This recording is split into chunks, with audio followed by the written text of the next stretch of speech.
Hi ಎಲ್ಲರೂ ಹೇಗಿದ್ದೀರಾ? ಅಮೃತಾಸ್ ಪಾಕಶಾಲೆಗೆ ನಿಮಗೆಲ್ರಿಗೂ ಸ್ವಾಗತ. ನಾನಿವತ್ತು ಸಿಂಪಲ್ಲಾಗಿ ಹೋಟೆಲ್ ಸ್ಟೈಲಲ್ಲಿ ವೈಟ್ ಪಲಾವ್ ಮಾಡೋದು ಹೇಗೆ ಅಂತ ತೋರಿಸ್ತಾ ಇದ್ದೀನಿ. ಇದಕ್ಕೆ ಯಾವುದೇ ರೀತಿ ರುಬ್ಬೋದೆಲ್ಲ ಇಲ್ಲ, ಈಸಿಯಾಗಿ ಮಾಡ್ಕೊಂಬಿಡ್ಬೋದು.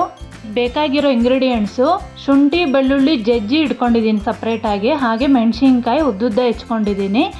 ಇದು ಖಾರದ ಮೆಣಸಿನ್ಕಾಯಿನೂ ಮತ್ತು ಮೀಡಿಯಮ್ ಖಾರದ ಮೆಣಸಿನ್ಕಾಯಿ ಮತ್ತು ಪುದೀನ, ಚಕ್ಕೆ, ಲವಂಗ, ಏಲಕ್ಕಿ, ಮೊಗ್ಗು ಮತ್ತು ಪಲಾವ್ ಎಲೆ ಇದೆಲ್ಲ ಸ್ವಲ್ಪ ಜಾಸ್ತಿ ತೊಗೊಂಡಿದ್ದೀನಿ. ಹಾಗೆ ಒಂದು ಸ್ವಲ್ಪ ಲಿಂಬೆಹಣ್ಣು, ಉಪ್ಪು, ಹಾಗೆ ಇದು ಮೊಸರು ತೊಗೊಂಡಿದ್ದೀನಿ. ತರಕಾರಿನ ಬರೀ ಬೀನ್ಸು, ಇದು ಒಣ ಬಟಾಣಿನ ರಾತ್ರಿ ನೆನೆಸಿಟ್ಟು ತೊಗೊಂಡಿದ್ದೀನಿ.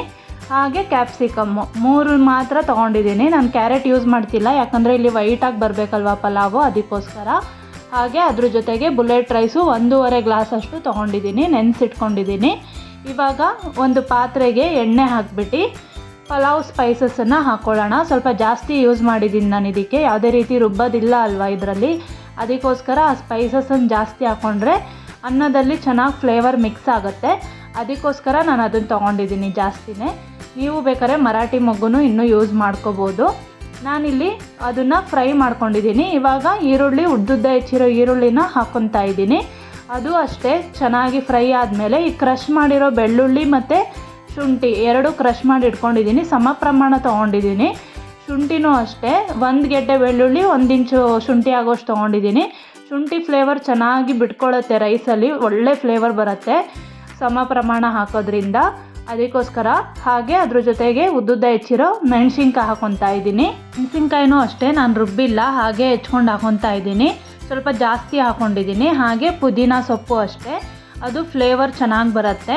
ಹಾಗೆ ತರಕಾರಿನೂ ಹಾಕ್ಕೊತಾ ಇದ್ದೀನಿ. ಇವಾಗ ತರಕಾರಿ ಬೇಯಿಸ್ಕೋಬೇಕಲ್ವ, ಒಂದು ಅರ್ಧ ಆಗೋಷ್ಟು ಬೇಯಿಸ್ಕೊಳ್ಳೋಣ. ಎಣ್ಣೆಯಲ್ಲೇ ಫ್ರೈ ಮಾಡಲಿಕ್ಕೆ ಬಿಡಬೇಕು ತರಕಾರಿನೂ. ಹಾಗೆ ಈ ಬಟಾಣಿನೂ ಅಷ್ಟೇ, ಅದು ತುಂಬ ಬೇಗ ಬೇಯಲ್ಲ ಒಣ ಬಟಾಣಿ ಆಗಿರೋದ್ರಿಂದ, ಅದಕ್ಕೆ ಒಂದು ಅರ್ಧ ಆಗೋಷ್ಟು ಬೇಯಿಸ್ಕೊಂಡ್ಬಿಡ್ಬೇಕು ಇದರಲ್ಲೇ ಎಣ್ಣೆಯಲ್ಲೇ. ಹಾಗೆ ಉಪ್ಪು ಕೂಡ ರುಚಿಗೆ ತಕ್ಕಷ್ಟು ಸೇರಿಸ್ಕೊಂಡಿದ್ದೀನಿ. ಹಾಗೆ ಅದ್ರ ಜೊತೆಗೆ ಧನಿಯಾ ಪುಡಿ ಹಾಕ್ಕೊತಾ ಇದ್ದೀನಿ. ಆ ಖಾರದ ಘಾಟು ಕಮ್ಮಿ ಆಗಲಿ ಅಂತ ಧನಿಯಾ ಪುಡಿನ ಸೇರಿಸ್ಕೊತಾ ಇದ್ದೀನಿ. ಹಾಗೆ ಅದ್ರ ಜೊತೆಗೆ ಮೊಸರು, ಇಲ್ಲಿ ನಾನು ಟೊಮ್ಯಾಟೊ ಯೂಸ್ ಮಾಡ್ತಾ ಇಲ್ಲ, ಫುಲ್ ವೈಟಾಗಿ ಬರಬೇಕಲ್ವ ಪಲಾವು, ಅದಕ್ಕೋಸ್ಕರ ನಾನು ಹುಳಿ ಬರಬೇಕು ಅನ್ನೋದಕ್ಕೋಸ್ಕರ ಮೊಸರು ಹಾಕ್ಕೊಂಡಿದ್ದೀನಿ. ಹಾಗೆ ಇದನ್ನು ಮುಚ್ಚಳ ಮುಚ್ಚಿ ಒಂದು 10 ನಿಮಿಷ ಬೇಯಕ್ಕೆ ಬಿಟ್ಬಿಡೋಣ ಸಿಮ್ಮಲ್ಲಿ. ಈಗ 10 ನಿಮಿಷ ಆಗಿದೆ. ತರಕಾರಿ ಇವಾಗ ಒಂದು ಅರ್ಧ ಪ್ರಮಾಣದಷ್ಟು ಬೆಂದಿದೆ. ಈ ಟೈಮಲ್ಲಿ ನಾನು ನೀರು ಹಾಕ್ಕೊತಾ ಇದ್ದೀನಿ. ಈಗ 1.5 ಗ್ಲಾಸ್ ಅಕ್ಕಿ ತೊಗೊಂಡಿದ್ದೆ, ಅದಕ್ಕೆ 3 ಲೋಟ ಆಗೋಷ್ಟು ನೀರನ್ನು ಸೇರಿಸ್ಕೊಂಡಿದ್ದೀನಿ.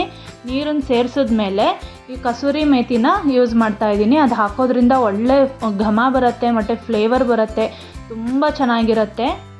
ಒಳ್ಳೆ ಎಕ್ಸ್ಟ್ರಾ ಟೇಸ್ಟ್ ಸಿಗುತ್ತೆ ಪುಲಾವ್ಗೆ, ಅದಕ್ಕೋಸ್ಕರ ನಾನು ಕಸೂರಿ ಮೇಥಿನೇ ಆ್ಯಡ್ ಮಾಡಿದ್ದೀನಿ.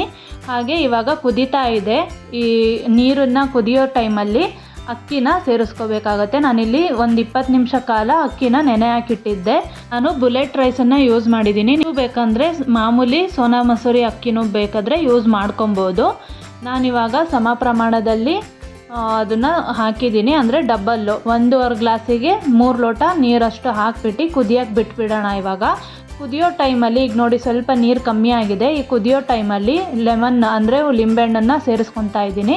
ಅದು ಲಿಂಬೆಹಣ್ಣು ಹಾಕೋದ್ರಿಂದ ಚೆನ್ನಾಗಿ ಉದ್ರಾಗಿ ಬರುತ್ತೆ ಅನ್ನ, ಯಾವುದೇ ರೀತಿ ಅನ್ನ ಒಂದಕ್ಕೊಂದು ಅಂಟ್ಕೊಳ್ಳಲ್ಲ, ತುಂಬ ಕ್ಲೀನಾಗಿ ಬರುತ್ತೆ ನೋಡಿ. ಇವಾಗ ನೀರು ಕಮ್ಮಿ ಆಗಿದೆ. ನಾನೀಗ ತವಾ ಇಡ್ತಾ ಇದ್ದೀನಿ ಗ್ಯಾಸ್ ಮೇಲೆ. ತವಾ ಇಟ್ಬಿಟ್ಟು ಅದ್ರ ಮೇಲೆ ಈ ಪಾತ್ರೆ ಇಟ್ಬಿಟ್ಟು ಅದನ್ನು ಅನ್ನನ ಬೇಯಿಸ್ಕೋಬೇಕಾಗತ್ತೆ. ಆವಾಗ ಯಾವುದೇ ರೀತಿ ಸೀದೋಗೋ ಚಾನ್ಸಸ್ ಇರಲ್ಲ. ಇವಾಗ ಮುಚ್ಚಳ ಮುಚ್ಚಿ ಅದ್ರ ಮೇಲೆ ಕಲ್ಲಿಟ್ಟು ಬೇಯಿಸ್ಕೊಂಡಿದ್ದೀನಿ. 20 ನಿಮಿಷ ಆಗಿದೆ. 20 ನಿಮಿಷ ದಮ್ ಕಟ್ಟಾಗಿ ಬಿಡಬೇಕು. ಈಗ 20 ನಿಮಿಷ ಆಗಿದೆ ನೋಡಿ, ಎಷ್ಟು ಚೆನ್ನಾಗಿ ಬಂದಿದೆ ಅನ್ನ. ಒಂದಕ್ಕೊಂದು ಅಂಟ್ಕೊಂಡಿಲ್ಲ ಅನ್ನ, ತುಂಬ ಚೆನ್ನಾಗಾಗಿದೆ ವೈಟ್ ಪುಲಾವು.